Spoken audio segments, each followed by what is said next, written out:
warmed up on the 85 Targa. Engine was rebuilt by Bruce Abbot on he got on the Pelican Parts Forum. Flat six pack, something like that. I can't remember his screen name. Anyway, he rebuilt this engine and 2 others for me.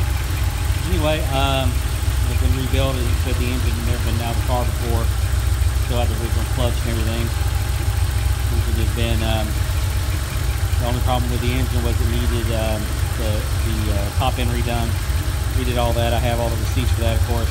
I forgot to mention in the ad also that I have the airflow meter, or whatever it's called, rebuilt or redone. So I've got the sheet on that showing the after rebuild, showing that it tracks linearly, no problem. It's got the new Len Cummings fuel lines. AC works, cruise control works. You know, no smoke, no knocks, no rattles, nothing weird. Good oil pressure. Well, I'll probably show a video of that. Good running car.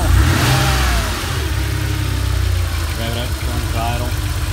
Not much to talk about. Just a nice engine.